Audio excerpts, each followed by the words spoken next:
Sejam muito bem-vindos a mais um vídeo do canal Aline Palhato Terapia Integrada. Eu ia fazer live, mas devido aos compromissos, horários e época, eu quis gravar a ferida 2 das 5 que nós estamos abordando aqui no canal.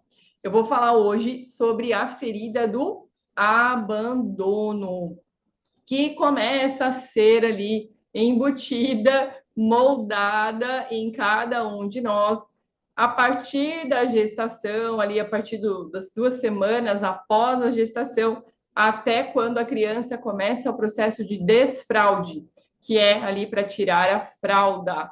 Aline, mas tem que ser nesse período especificamente? Isso são teorias, os médicos, os cientistas, as pessoas que estudam desenvolvimento infantil, psicólogos, foram colocando ali conforme a parte de desenvolvimento, neurodesenvolvimento. E temos vídeo aqui no canal sobre isso, você pode procurar que você vai encontrar.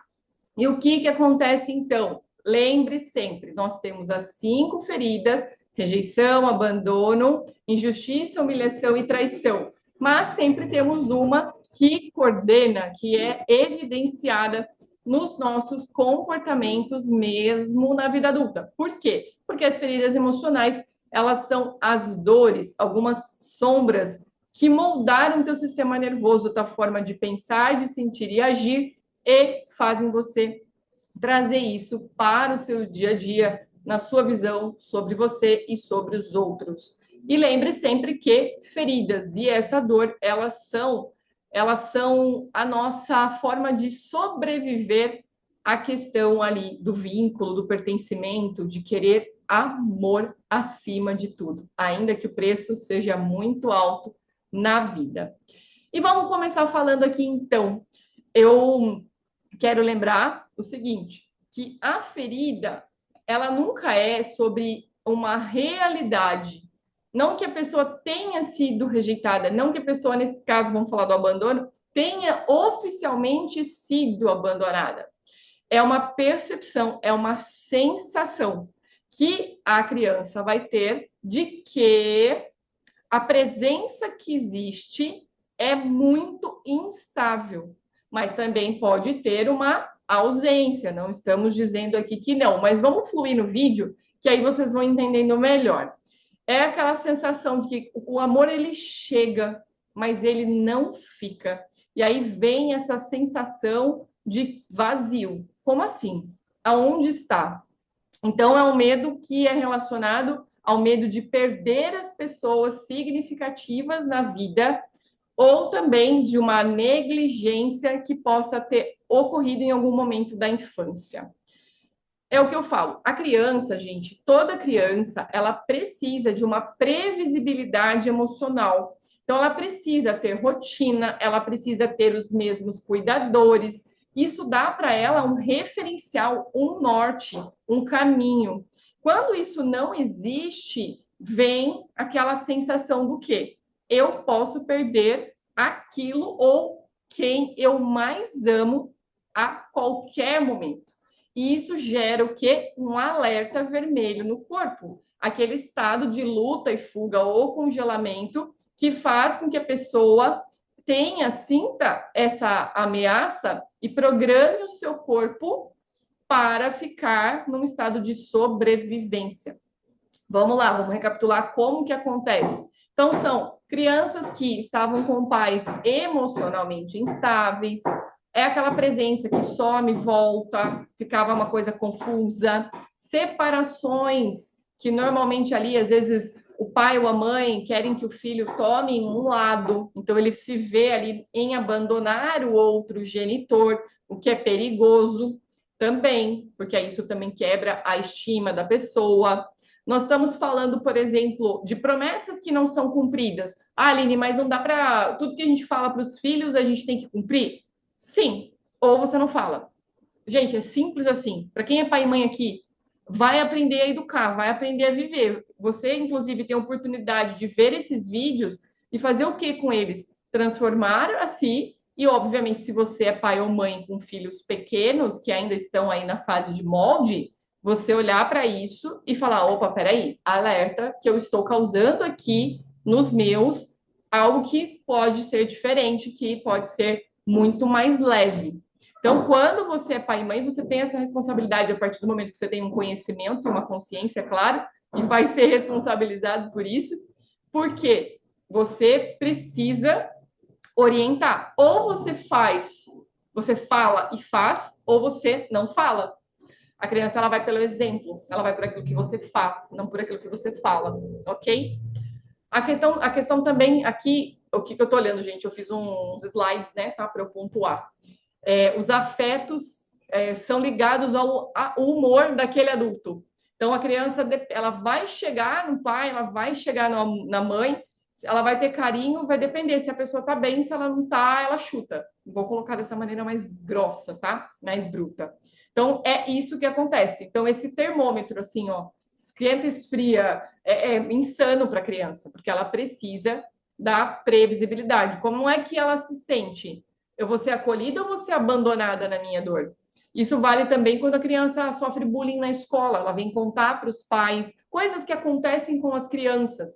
Por quê? Essa ferida do abandono, ela está muito ligada com os nossos afetos e com a questão de nós sermos o quê? Sermos validados e aprovados. Então, quando há o oposto, a sensação de abandono pode ser, sim, gerada.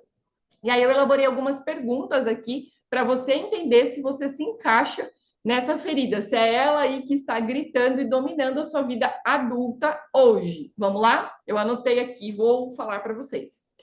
Você tem medo de ser deixado ou deixada? Se apega muito rápido? Fica ansioso ou ansiosa quando alguém se afasta? Faz de tudo para manter vínculos? Tem dificuldade de ficar só? Essas são algumas perguntas. Se você falou sim para alguma delas ou mais, com certeza você tem a ferida de abandono aí gritando em você. O abandono, o que que acontece? Ele vem aqui, ó. E se me deixarem? Eu preciso dar conta. Tem outras frases. Olha só como as coisas vão conectando. Se eu não agradar, eu não vou ser amada, não vou ser amado. E melhor antes eu me adaptar do que ficar sozinho. Então, no dia a dia, como é que aparece? Com ciúmes, atenção excessiva, necessidade de atenção e validação que eu falei para vocês. Aquela sensação, aquele sentimento desconfortável de solidão, dificuldade em confiar nas pessoas. Aí a pessoa, o que que ela tem que ter? Uma dependência emocional. Então, quando ela vai se relacionar, ela tem que fazer tudo com o outro para que ela não se sinta abandonada. E isso, gente, causa o que a gente chama de uma simbiose. É uma questão doentia, porque fica um negócio muito complicado, fica sufocante. A pessoa também tem dificuldade aqui de estabelecer limites saudáveis, ou seja, é a pessoa que não sabe falar não. Consequentemente, é baixa autoestima e baixa autoconfiança.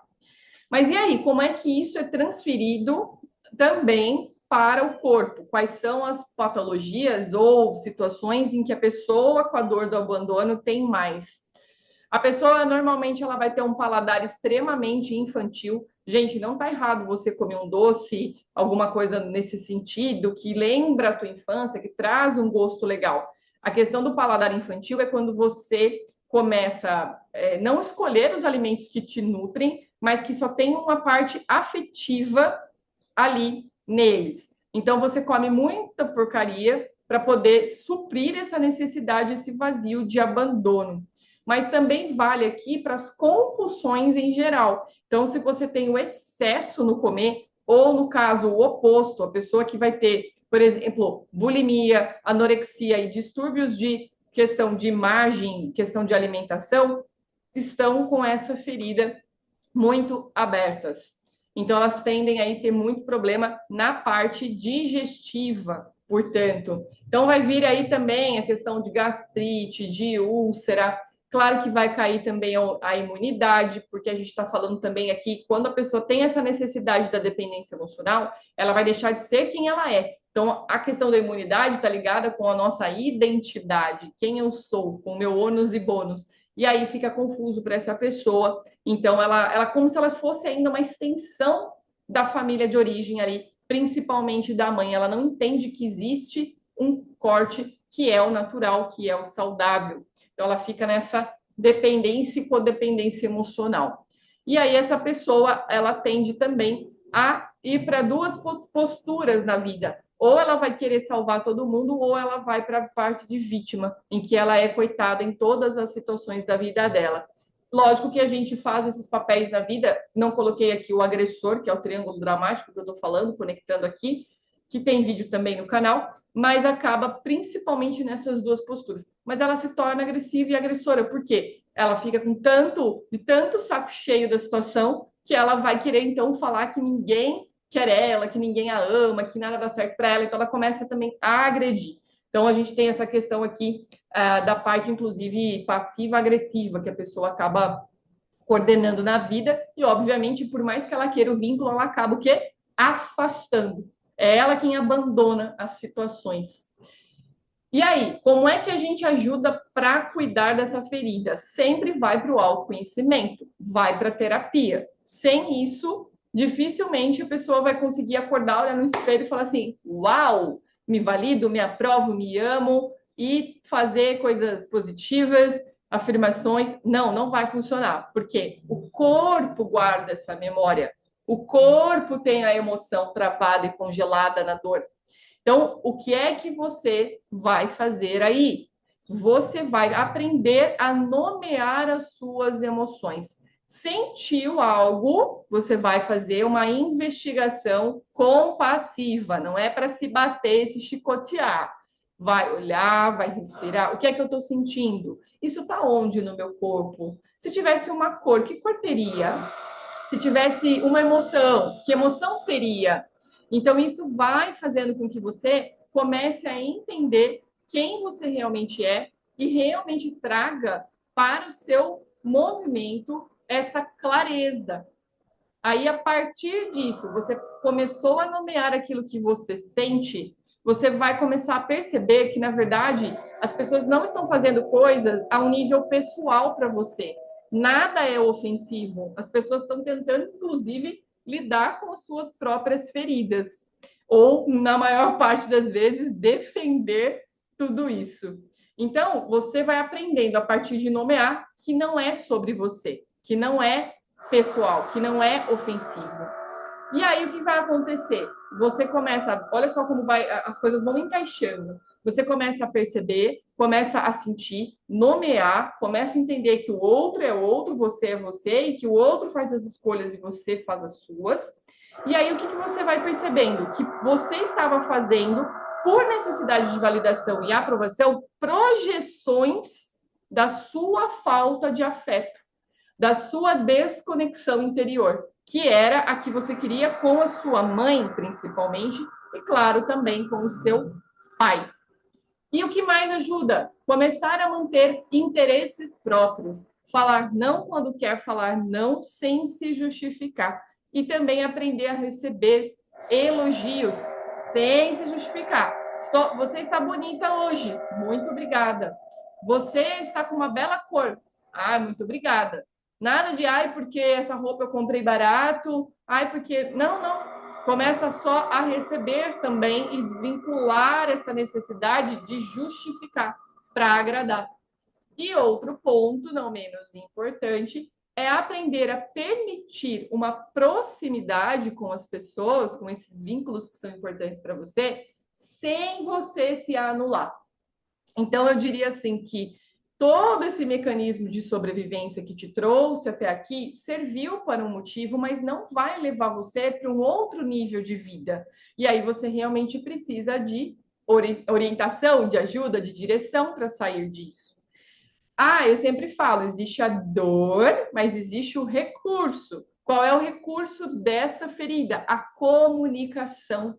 E, gente, como diria, quem não se comunica se estrumbica, coisa do gênero. É a frase que o Chacrinha, um personagem, um apresentador brasileiro, falava. Se eu falei errado aqui, vocês botam no comentário, mas era algo do gênero. E o que acontece? É verdade, a vida é sobre relacionamento, a vida é relacionamento e, portanto, é sobre comunicação. Então, muitas vezes, a gente precisa aprender, reconhecer que não sabe se comunicar de uma maneira que esteja se fazendo entender primeiro para si, para depois com os outros. E aí você às vezes vai precisar investir não só na sua terapia, no seu autoconhecimento, mas até realmente aprender sobre isso. E para isso estamos aqui também dentro do Método 100. Eu fico por aqui. Nós voltamos no próximo vídeo para falar da outra ferida. Nós vamos falar sobre a ferida da injustiça. E eu espero que você curta, também faça seu comentário, compartilhe e, claro, leve mais para os outros para que outras pessoas também possam se transformar. Até o nosso próximo vídeo. Até lá!